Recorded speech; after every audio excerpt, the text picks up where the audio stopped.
Bismillahirrahmanirrahim. Assalamualaikum warahmatullahi wabarakatuh. Di video kali ini admin kembali berbagi informasi buat rekan-rekan semua. Ada informasi di hari ini terkait instansi yang sudah siap dan jadwal dalam tahapannya, yaitu tentang seleksi CPNS 2024 teman-teman ya. Nah, dan juga informasi terkait gambaran rekrutmen P3K 2024. Jadi silahkan disimak saja videonya dengan baik, jangan di skip agar tidak salah dalam memahami informasi yang admin bagikan. Jika ada suara-suara berisik, abaikan saja rekan-rekannya. Oke, kita lanjut saja ke info yang pertama. Di sini admin akan bagikan terlebih dahulu terkait gambaran rekrutmen P3K 2024. Di sini dikatakan bahwa jika menggunakan skema pemeringkatan, jadi ada gambaran jika menggunakan skema pemeringkatan yang mana honor kelompok ini sangat diuntungkan.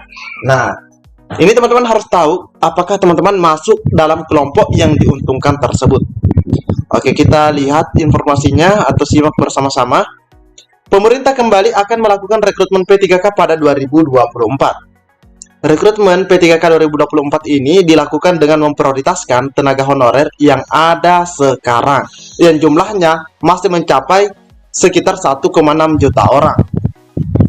Nah, selanjutnya teman-teman ya, dari 1,6 juta honorer tersebut, mereka yang tak lolos seleksi P3K 2023 merupakan kelompok honorer prioritas dalam rekrutmen P3K 2024. Merupakan prioritas. Oleh karena itu, honorer yang gagal pada seleksi P3K 2024 jangan berkecil hati. Melihat skala prioritas pengangkatan, sangat terbuka kesempatan kelompok ini diangkat secepatnya. Skema pemeringkatan. Menpan RB Abdullah Azwar Anas usai melaporkan rencana rekrutmen P3K 2024 kepada Presiden Joko Widodo menjelaskan kemungkinan rekrutmen P3K 2024 dilakukan lewat skema pemeringkatan. Nah, ini ya, bukan sistem seleksi dengan menggunakan ambang batas nilai. Jelas teman-teman ya, bukan menggunakan nilai ambang batas atau passing rate ya, yang seringkali kita lebih familiarnya. Sistem pemeringkatan kemudian dijelaskan oleh PLT Asisten Deputi Manajemen Talenta dan Peningkatan Kapasitas SDM. Di sini dikatakan nantinya akan masuk ke dalam platform khusus untuk dipantau kinerjanya. Honorer yang sudah masuk platform khusus dan menunjukkan kinerja terbaik akan secara otomatis diangkat menjadi P3K. Ini disampaikan pada 26 Desember 2023 yang lalu. Sebenarnya ini masih terbilang masih sangat baru karena ini di penghujung tahun teman-teman ya. Platform khusus. Lantas apa saja syarat administrasi agar honorer masuk platform khusus penilaian kinerja seperti yang dikatakan oleh Bapak Agus Yudi Wicaksono? Merujuk pada Undang-Undang Nomor 20 Tahun 2023, maka syarat agar honorer lolos administrasi dan masuk dalam platform penilaian kinerja adalah sebagai berikut. Ternyata di sini ada usia teman-teman ya. Usia honor paling tinggi 46 tahun dan paling rendah 19 tahun. Masa kerja sebagai tenaga honor paling sedikit 1 tahun secara terus-menerus. Syarat ini tidak berlaku bagi honorer dokter yang telah selesai menjalani masa bakti. Itulah syarat administrasi untuk masuk platform khusus penilaian kinerja. Kalau dilihat di sini cukup mudah syaratnya teman-teman ya. Usia minimal 19 tahun dan masa kerjanya paling sedikit 1 tahun secara terus-menerus. Prioritas. Namun pengangkatan P3K 2024 juga menerapkan sistem prioritas. Ini yang sering kali digaungkan oleh rekan-rekan kita di kolom komentar channel ini maupun di berbagai media sosial. Adapun honorer yang akan diprioritaskan direkrut menjadi P3K seperti tertuang dalam Undang-Undang Nomor 20 adalah honorer yang masa pengabdiannya paling lama dan honorer yang usianya mendekati 46 tahun.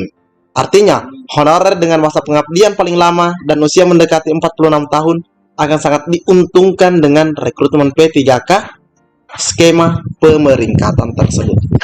Pasalnya, variabel masa pengabdian dan usia memiliki poin sangat tinggi sehingga akan mempengaruhi secara signifikan terhadap akumulasi angka penilaian kinerja. Nah, itulah gambaran rekrutmen P3K 2024 jika menggunakan skema rekrutmen pemeringkatan. Oke teman-teman ya, jadi ini adalah gambaran di sini terkait usia dan masa kerja juga disebutkan. Oke, kita lihat lagi di sini Ini informasinya hari ini 25 Januari. Formasi CPNS 2024. 8 instansi sudah siap. Inilah jadwal dan tahapannya. Oke, kita cek bersama-sama.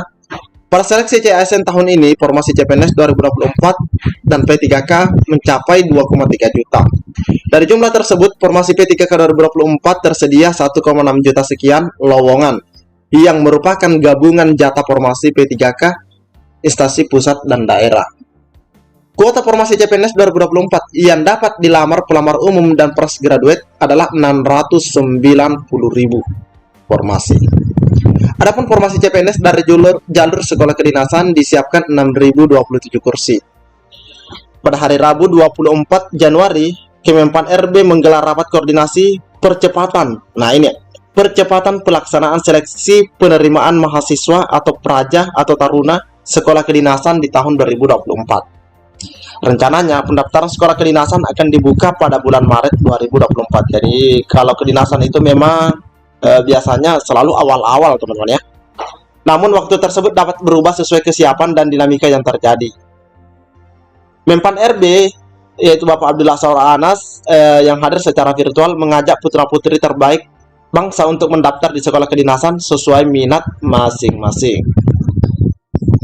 Dia mengimbau para calon pelamar CPNS jalur sekolah kedinasan segera mempersiapkan dokumen persyaratan yang diperlukan. Nah ini ya, jadi teman-teman atau adik-adik yang ingin mendaftar ya siapkan dokumennya.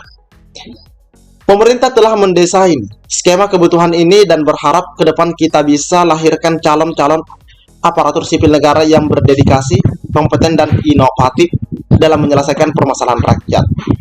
Terdapat 8 instansi nah ini yang membuka pendaftaran, yaitu Kementerian Hukum dan HAM, Kementerian Keuangan, Kementerian Perhubungan, Kementerian Dalam Negeri, BIN, Badan Intelijen Negara.